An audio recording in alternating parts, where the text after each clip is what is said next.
Hey everyone, thanks for tuning in. Welcome to Big Thoughts, Small Business, the show that brings you the perfect blend of business growth and work-life harmony. Are you a driven business owner looking to take your venture to new heights while still enjoying a fulfilling personal life? Then look no further. Join us as we embark on a journey of entrepreneurship, exploring practical strategies and expert insights that will empower you to achieve remarkable business growth without sacrificing your well being. Our mission is simple: to guide you on the path to success while nurturing a balanced life. Today, we are going to be talking with Libby Kavoulakis. She is a small business coach, and I am a small business owner. So, who better to have this conversation than two people surviving this new world that we have to all get used to? So, today's podcast is just a basic introduction. We just want to come on here and just let you know why you should be listening. So, I'm going to kick it over to Libby. Libby, tell us, why should people tune into our channel? Hi, Aisha. I'm great. I'm so happy to be here. I think this is going to be a lot of fun because both you and I have started multiple businesses, and we come at business from a very high energy, creative way. And I think we've both gone through a lot in our businesses and have come out better on the other side. So it really gives us an opportunity to share some of the things that we've learned and that we've actually put in place to really make our businesses grow and really to survive as a small business owner who also has a life. And I know you have a family and a young child, and I like to do my thing and travel and have a lot of friends and social life. So it's important for both of us to have business and have our success there, but also have our balance and have success in our personal lives too. That is a great way to start a podcast. And I've got about 10 years in business with my first company, Lifeline Environmental. And like you said, there's been ups and downs. And the most challenging thing for any small business owner with a family, with, ideas about traveling, with, just a life that they want to live, is the balance between working for the life you want to create or creating the life and then having your business fill in those gaps of what you need. So I would start this podcast with saying, what was your biggest accomplishment during the shutdown of 2020? How did you get through it? Yeah, that was a weird time and an exciting time because at that point, I had just left Washington, D.C. I was a federal contractor. I owned a management consulting firm working with the federal government. And about 6 months, 8 months later, I was in Naples, Florida, and COVID hit. And everything shut down. And I had decided to walk away from my government contracting business. But I was looking for something new to do. So I started taking a lot of online classes, listening to a bunch of webinars and podcasts. Oh, yeah. And something struck me one day. I had worked with business coaches and life coaches and just phenomenal people who really helped change how I was thinking about things and really moved me forward. And I thought those are people I admired and people who I wanted to be like. I liked what their life looked like. I liked how they thought. I enjoyed their company. And I thought, this is something I can do. I've got so much, the good, the bad, the ugly of business. I think I've lived it all multiple times. So, so with all that, I thought, this is something I want to do. I've helped small businesses all along my career. I was in corporate America. I've started business units and I've started my own company. So I've always had that part of me. And the best thing I did was get my coaching accreditation from the International Coaching Federation. I took the class, I took the test, and started on that path to my career right now. So I kind of redefined myself and regrew in a slightly different direction using the same skills. That's amazing, because one of the things about your new business venture is you're taking and recycling the skills and things that made you successful in that and just carrying it over to a new space. And I believe your company is called Pivot, correct? That's correct. Pivot Transformational Business Coaching, TBC. What an amazing name. I recall when the pandemic hit, it was just like panic, and for me, being in an industry, the environmental industry, the construction industry, we were classified as essential personnel and we got the okay to continue to work.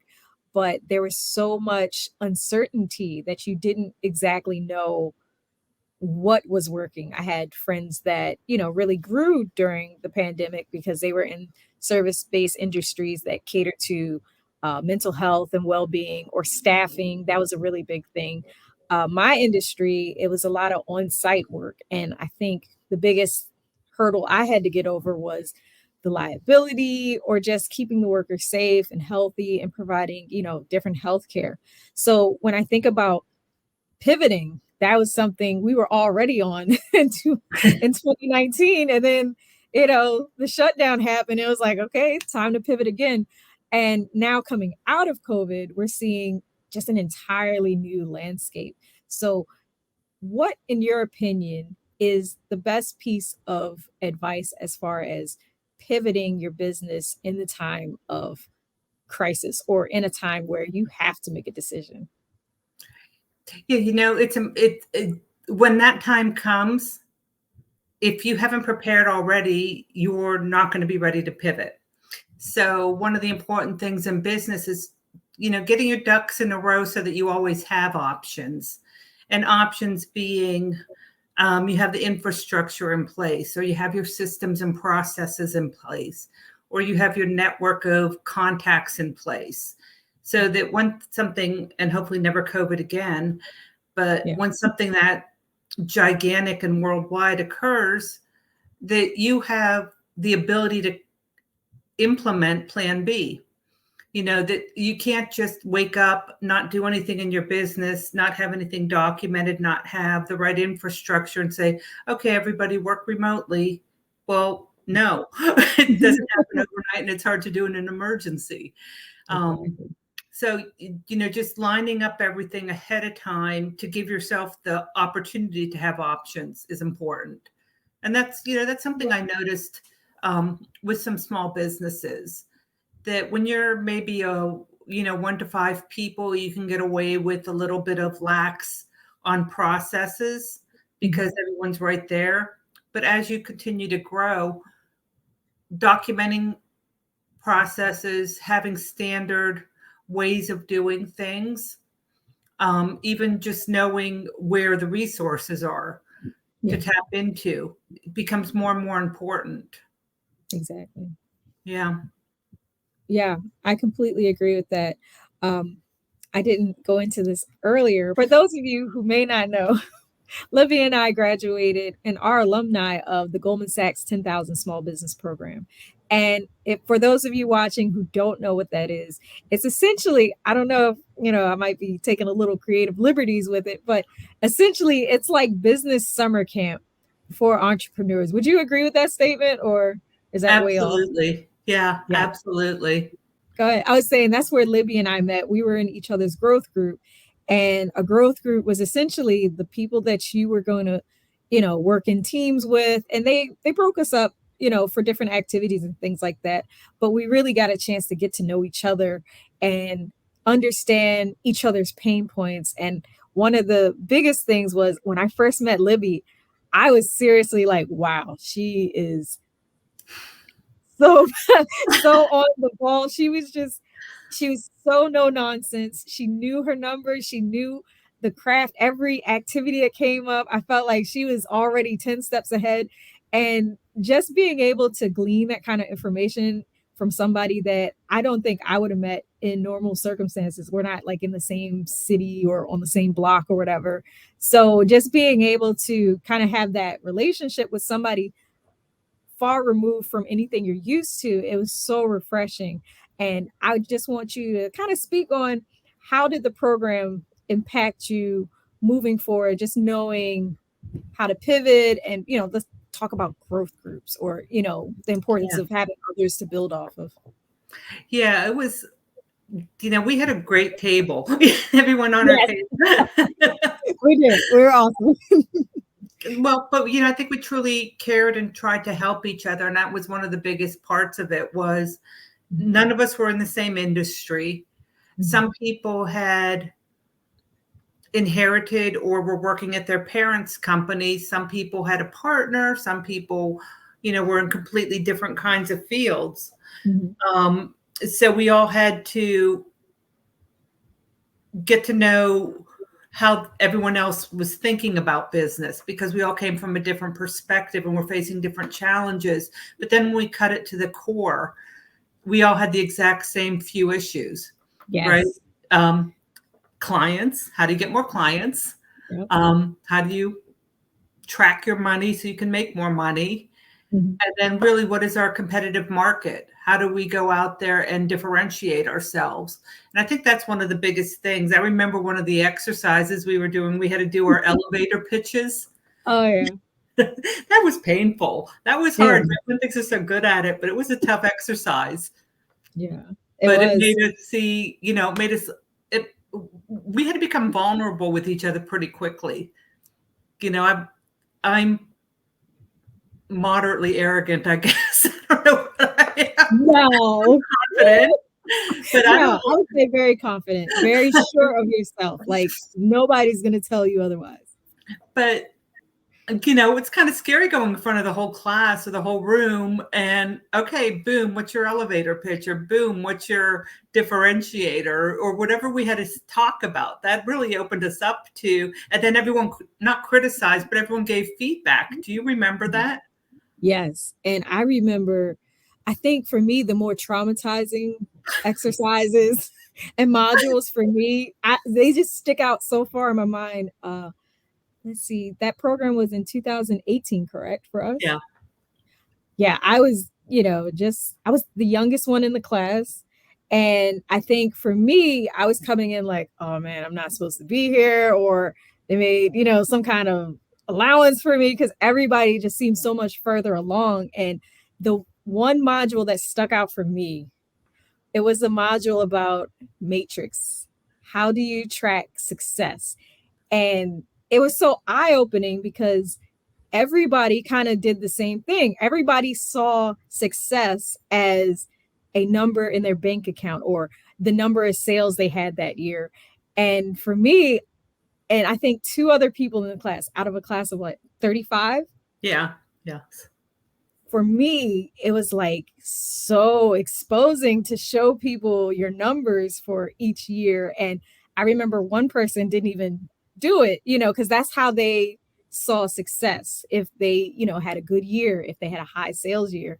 And I think maybe one or two people were saying, oh, I track success based on my customer satisfaction. And we were just like, what? It was so vulnerable. Like you said, we all came into the program like, yeah, we're big businesses. We're supposed to be here. We're doing great.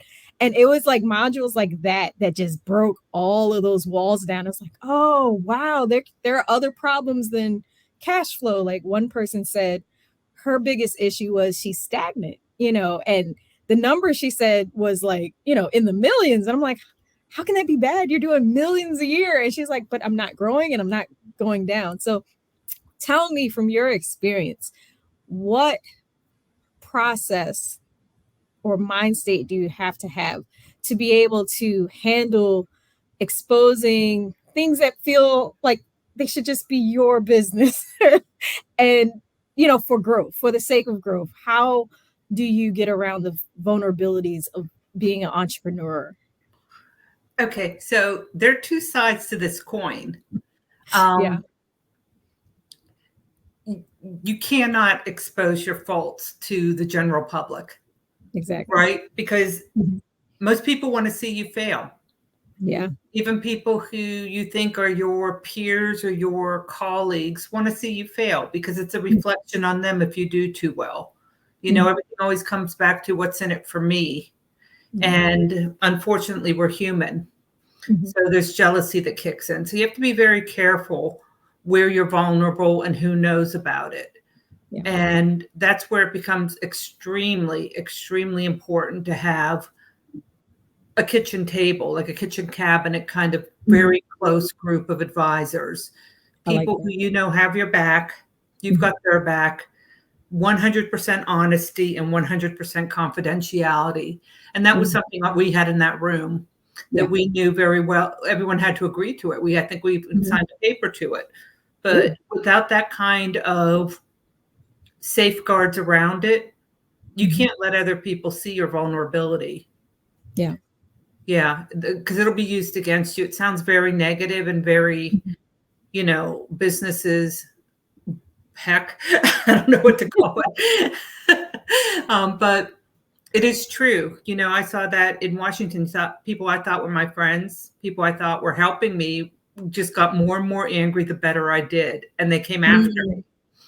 And because they were jealous. It's just human nature. So, once you identify, it doesn't have to be big, like just a couple people, 2 or 3 people who are right next to you no matter what. They don't have anything to gain except your happiness, right? And if you can find that, you're so lucky, and hold on to it. But that's where you're able to just talk through your issues. And if you don't have that, organically, you hire a coach.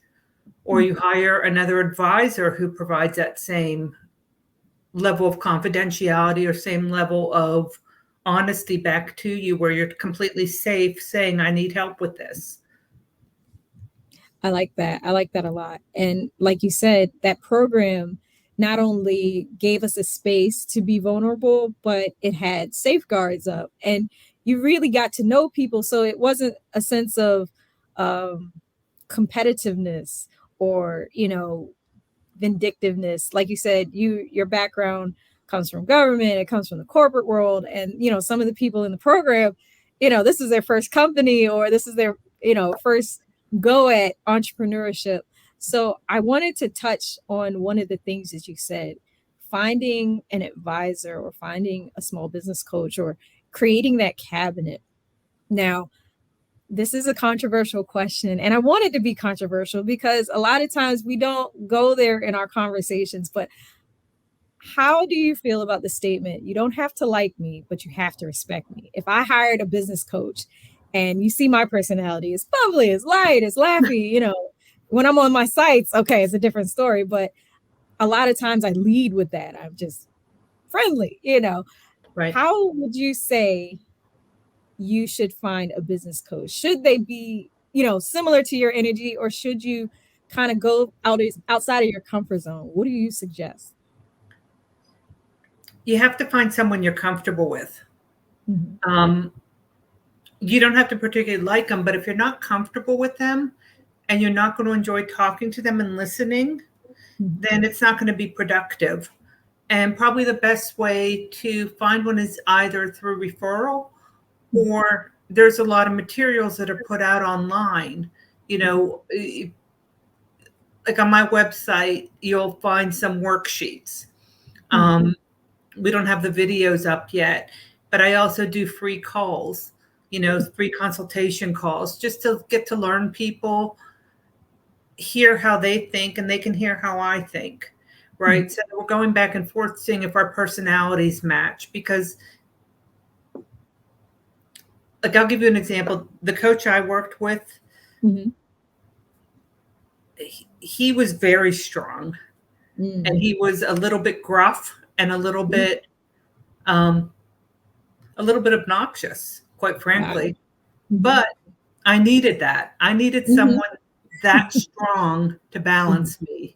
If he was kind or soft-spoken or just too polite about everything, it would not have sank into me. I could not have heard him.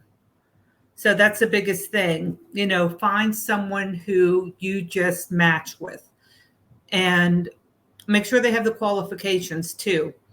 For instance, there are a lot of coaches who specialize in industry niches. For instance, there's like a divorce coach or a dating coach, or weight loss coaches, or in business, there are some that work just with residential real estate agents or small law firms. So you can find someone who has the background and the experience in your niche, so that they know what language you're speaking. They don't have to. because you're not necessarily hiring a consultant, you're hiring a coach. But the more comfortable you are that they understand you, and the more that you can hear what they're saying and you understand them and are comfortable with it, that's how you know you have a great match.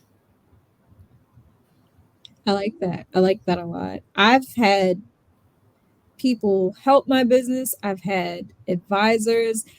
A lot of what I've done in my past 10 years, I would say it was very informal. Like you said, we're a smaller office. There's about 5 to 10 of us at a given time. And it's a level of comfortability. Like, okay, I know this person will pick up additional roles if I assign them. But when it comes to growing, from a small office to maybe something a little more on the medium side, what are 5 things that you think small businesses should consider when looking to just get a little bigger? Not, shoot to the stars right away, but if they have the chance to consider it, because sometimes projects come and you just hire. Yeah. But what would you say 5 things are that people should consider when looking to grow slightly? Yeah.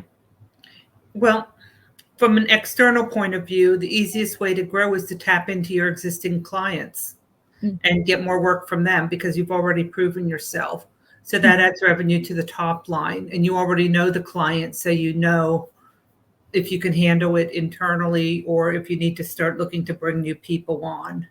The second thing, internally, you have to understand where your people are spending their time and who has some slack in their schedule, what can be delayed a bit, what can be accelerated, to see where you can fit the new work in, or do you really need to bring on a new full-time person?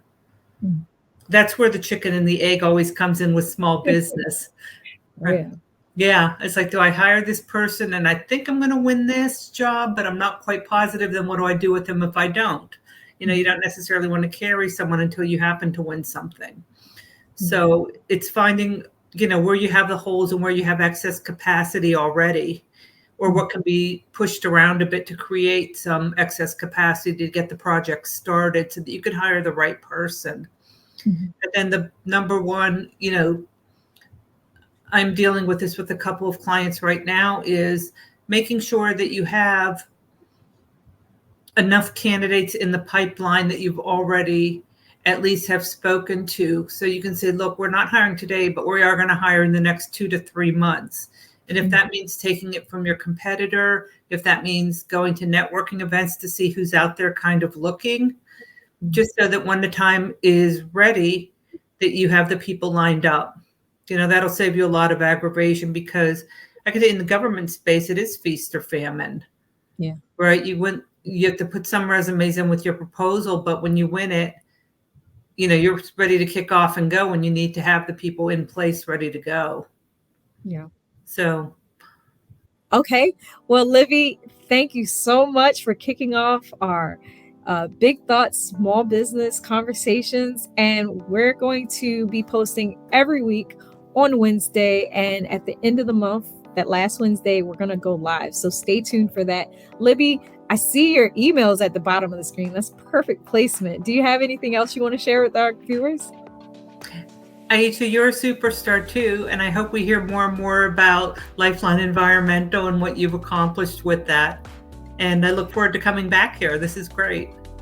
Thank you so much. You're actually, on the books for being a regular. So stay tuned to see more Libby and I. We're going to have so many interesting conversations, and we're also going to get into some TV business conversations as well. So as always, Libby, it's so great to see you. Thank you for joining us this evening. Thank you for watching. And if you have any questions about small business, or if you have something, just burning in the back of your head, be sure to leave it in our comments, and we'll try to bring it up in our next show. But I think that's all for today. Thank you for watching. And hey, we're growing. We're going to get bigger. So stay tuned to see what we have in store. Thanks for watching, guys. Bye. Bye.